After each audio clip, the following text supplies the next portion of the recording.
Olá, sejam todos bem-vindos de volta. Hoje nós vamos falar sobre a síndrome de ser bonzinho, boazinha para o filho adotivo. Você já sentiu que precisa ser sempre forte, sempre certo, sempre grato, sempre bonzinho, aluno, boa profissional, perfeito em tudo que faz? Eu sou a Aline Fonseca, educadora sistêmica, neuropsicopedagoga, trabalho com filhos adotivos, adultos ou adolescentes e pais por adoção. E é uma alegria estar aqui para partilhar um pouco mais da minha história, dos meus movimentos, das minhas conquistas e também de tudo que não foi tão bom assim.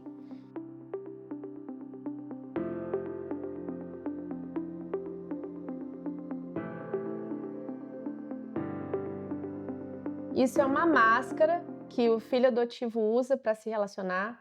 Carl Jung iria chamar isso de persona. É aquela faceta que a gente cria para se defender e para se relacionar com o mundo, se mostrando na nossa melhor versão. Só que essa nova versão pode ser boa, né? Pode ser a melhor para os outros, para com quem a gente se relaciona, e não tão boa para conosco. Todos nós temos persona, uma ou outras, né? Em sociologia, a gente vai saber dos papéis sociais.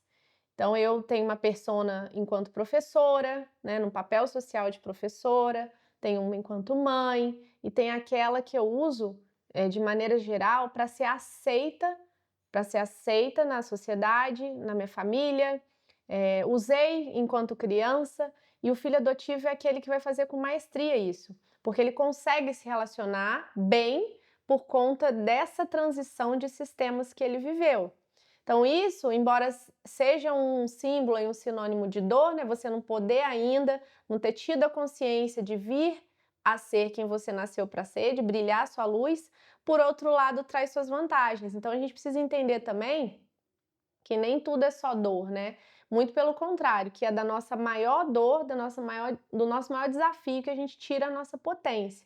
Então, por termos, como é que eu posso dizer? Porque a gente teve que agir dessa forma lá atrás, criando essa faceta de o bom filho, a boa aluna, o bom aluno, aquele que não desobedece, o obediente, né? Eu acho que isso é fundamental falar que o obediente não pode se rebelar, até porque se a gente se rebelasse inconscientemente, a gente tinha já aquela sensação, ué, mas se eu tenho que ficar aqui, né? Já me tiraram de lá, me botaram pra cá, como é que eu vou fazer agora? Se me resolverem me tirar de novo. Então deixa eu ficar bem quietinho aqui, bem bonzinho, para que as pessoas me aceitem. O que eu tenho visto com relação a filhos adultos são filhos com dificuldades de se desatrelar dos pais por adoção. São filhos que cuidam dos pais na velhice, e não estou dizendo que há algo errado com isso, muito pelo contrário. Sendo filho biológico ou adotivo, a gente tem essa obrigação com os pais. O negócio é como nós fazemos isso, é a maneira pela qual a gente desenvolve isso, porque às vezes a gente quer abraçar o mundo, se anula, né, coloca mais peso nas costas do que deveria suportar. A gente está falando do como a gente faz, porque cuidar dos pais é obrigação de qualquer filho, né? Porque eles cuidaram de nós quando nós nascemos ou quando nós fomos adotados, trocaram nossa fralda, se preocuparam em saber do que a gente estava precisando, nos amaram incondicionalmente. Agora, o mínimo que a gente pode fazer é cuidar deles enquanto eles estão precisando. Mas aqui não é sobre isso. É, por exemplo, uma cliente minha que tem um pai hoje com uma doença degenerativa e não consegue trabalhar, por exemplo, na sua vida profissional, não consegue crescer na vida profissional porque se sente atrelada a esse momento de vida dos pais. Então, aqui a gente está trabalhando com ela a permissão para que ela possa contratar pessoas para ajudá-la a cuidar dos pais, enquanto ela cuida da própria vida. Porque cuidar da própria vida é algo que só a gente pode fazer por nós. Os pais chegam até uma certa fase, depois é a gente conosco mesmo. E às vezes a gente, num movimento de gratidão, que não é um movimento bom, ao invés de olhar para a nossa vida que está aqui, a gente olha para trás. Então, assim, a minha vida está aqui, o meu sucesso está aqui, os meus relacionamentos, tudo que eu vou fazer, o Bert fala que o passo decisivo é o passo para frente, não é um passo para trás. Como a gente vai fazer isso de uma forma confortável, equilibrada, é que a gente precisa entender aqui. O que eu tenho percebido é que nós, filhos adotivos, ao invés de criarmos uma persona saudável que acontece com a maioria das pessoas, e todo mundo vai ter essa persona para se relacionar, a gente fica numa persona rígida, no ideal de perfeccionismo, como eu disse no outro vídeo, de bondade, de generosidade, que no fundo está pedindo para que as outras pessoas façam conosco a mesma coisa que a gente faz. Só que isso não é nada legal. Numa outra face aí, vai gerar um sentimento de rancor. Ah, eu faço para o outro não faz para mim.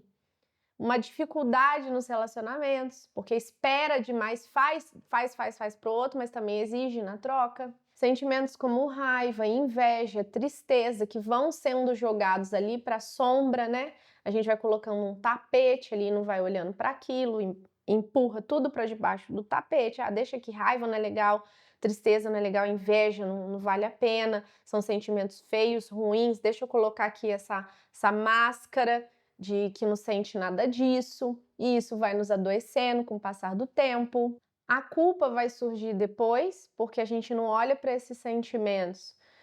A gente passa por cima de nós mesmos, igual um trator, né? Dos nossos sentimentos. Então vem a culpa depois por ter sentido isso tudo. E a culpa é um sentimento de baixíssima frequência que vai trazer ali mais adiante explosões de raiva, porque não respeitamos os nossos limites e não fizemos com que os outros entendessem até onde que vai o direito dele de chegar até nós e até onde ele não é permitido.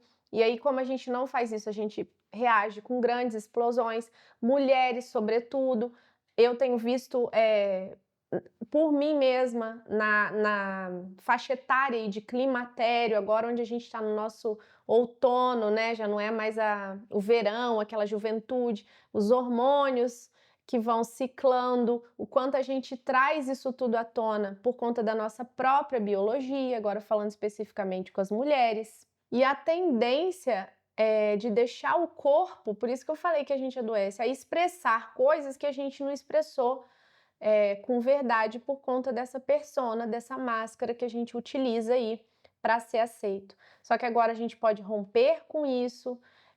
Tem até uma imagem muito legal do Osho, uma carta do Osho, que se chama ruptura, né? Romper com esses padrões, com essa necessidade de agradar o tempo inteiro, entendendo que nós já somos, né? Então eu acho que esse processo de individuação, de tomada de consciência de eu já sou, não é eu tenho, não é eu faço, é eu sou. Primeiro lugar, filho de Deus amado, né? Eu acho que esse conceito espiritual de ser filho e filha, para quem tem uma fé, alguma religião, e não é sobre isso, tá? Mas isso já nos encaminha para algo mais pleno, de tipo, eu já sou filho amado. Então eu não preciso de mais esse amor, mais essa prova de amor. Compreender que esses sentimentos que nós colocamos para debaixo do tapete fazem parte do que nos compõe e ter compaixão com isso, acolhimento, falar, bom, sim, eu sou fulano, eu sou Aline, no meu caso, eu estou assim hoje, isso não me define. Esse sentimento, inveja, tristeza, raiva, fazem parte também. O filme Divertidamente é ótimo, né, para mostrar isso, como que todos têm que fazer parte, todos têm uma importância e que eles podem sim existir. Olha, fulano, hoje eu não tô legal com você, não quero falar, e se permitir. Recentemente eu tive numa polêmica interna, num dilema, em que eu não queria mais frequentar determinado lugar, mais por uma questão de consciência, um lugar religioso, mas por uma questão de consciência punitiva, né? Eu não me permitia isso. Não tem que ir, porque eu sou grata ao que aconteceu lá, eles me ajudaram quando eu precisei, nananã. Aí depois eu falei assim, gente, hoje eu sou outra pessoa, é outro momento. Isso me limita ao invés de me expandir. Então, a gente, quando começa a ter consciência, a gente começa a ir para o mais, para o amplo e não para o restrito, né? O que vai te levar para essa amplitude? É ficar focada nesses sentimentos, né? Nessa necessidade de agradar os outros o tempo inteiro? No trabalho, por exemplo, eu sempre fui muito certinha com prazos, entregas. Às vezes nenhum dos outros professores tinham feito o que era para ser feito, e eu já estava ali nervosa, que eu ia ser chamada atenção. Detesto que me chamem atenção, detesto que me mandem mensagem pedindo por algo. Isso me leva lá para minha criança, e eu não gosto disso. Então vocês precisam começar a observar daí quais os exemplos, tipo esse que eu dei, são simples, coisas do cotidiano, mas que te levam para a persona, para a máscara, e não para o seu self, para a sua essência divina, né? Para quem você é de fato. É importante também salientar quem você está querendo que fique quando você se coloca como o ser humano perfeito, a filha ou o filho perfeito, a mãe, né, o pai. Por que que eles não podem ir, sendo que você já é adulto, já é adolescente, sei lá, um jovem adulto? Os pais por adoção que aqui me acompanham, percebendo os filhos de vocês, como eles se comportam dessa maneira a agradar, né? Muitos não, eu tenho atendido, inclusive, o número de pais e mães que tem chegado para mim é com criança rebelde, com dificuldade de se autorregular, com dificuldade de estar ali no contexto familiar, mas isso é uma outra história. Mas os filhos bonzinhos, eles precisam, eu acho que tem que ter um lugar também, um lugar de preocupação por esses pais. Nossa, mas meu filho é tão bonzinho, tipo, eu sempre tirei notas altas, nunca podia desobedecer. Isso em algum momento vai estourar. Ninguém pode ser 100% assim. E a gente não pode exigir essa retidão de todo mundo, porque a gente não é assim.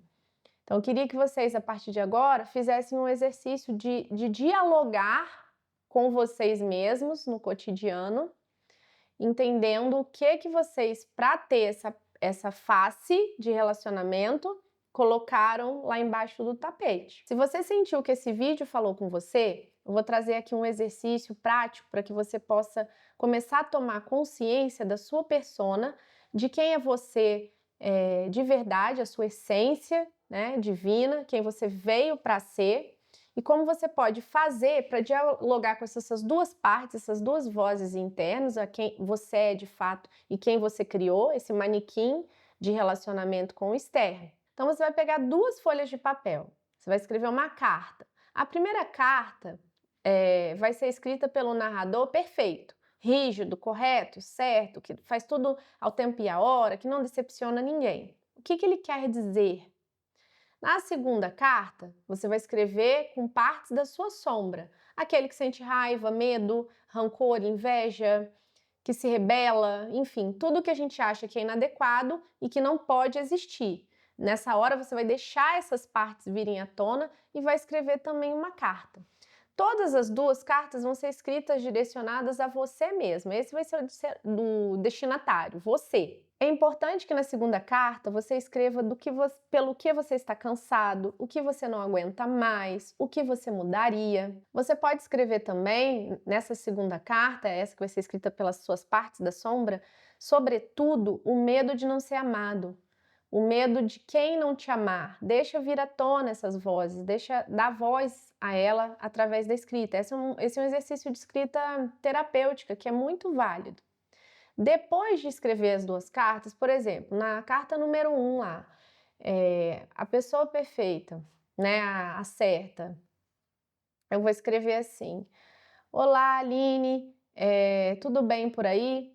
Hoje eu tive uma rotina assim assado, eu cumpri com prazo assim assado, eu tenho feito uma dieta incrível, pratico exercício físico, eu sou uma mulher absurdamente boa com meu marido, que não sei o quê. Você pode até exacerbar isso, dar um contorno um pouco mais visível para essa coisa da perfeição.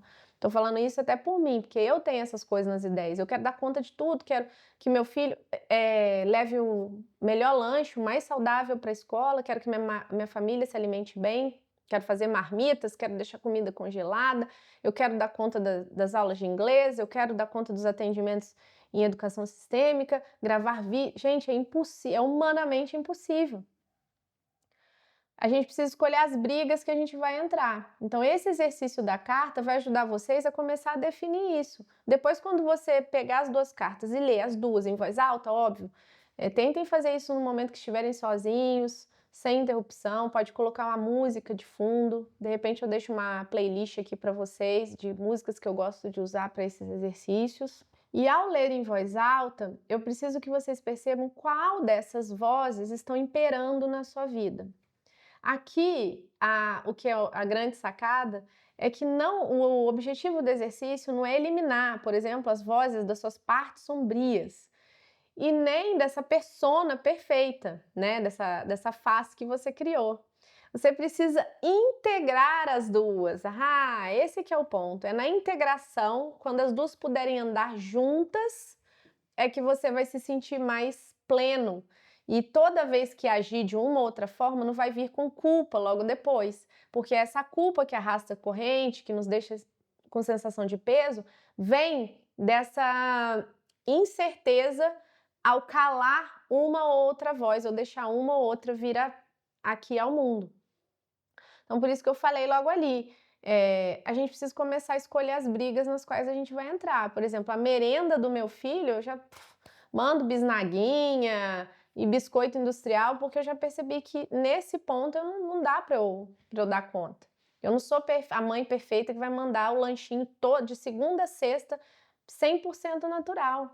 Eu já percebi, por exemplo, que na minha maternidade existem falhas por conta do meu próprio histórico de vida, né, da adoção, que meu filho vai ter que lidar lá na frente numa sala de terapia, num processo que eu fiz de educação, de se reeducar, de se conhecer, de se autoanalisar com a ajuda de um profissional, que eu não vou dar conta de tapar todos os buracos emocionais que ele vai ter durante a vida. E tá tudo bem. Então, eu acho que é isso que vocês precisam começar a fazer. Bom, às vezes alguém manda no comentário, eu tenho isso assim, assado. Tá, e o que nós vamos fazer com isso a partir de agora? Nós vamos abrir o nosso coração e nosso cabeção, né? Apesar de saber que esses movimentos não são feitos pela cabeça, são pela alma, para compreender isso tudo, tomar consciência e caminhar mais leve. É isso que eu queria deixar para vocês hoje. Façam um exercício, depois me contem nos comentários. Tem sido uma alegria enorme ajudar vocês de uma forma ou de outra. Deixe seu like, encaminhe para alguém que possa gostar. Ative esse sininho que fica aí do lado para receber as notificações dos vídeos, tá? Sempre tem vídeo novo, às vezes eu demoro um pouco, como eu já disse antes, para mim ainda é um grande sacrifício vir aqui, mas quando eu venho é sempre uma alegria. Fiquem com Deus, bye bye, até lá!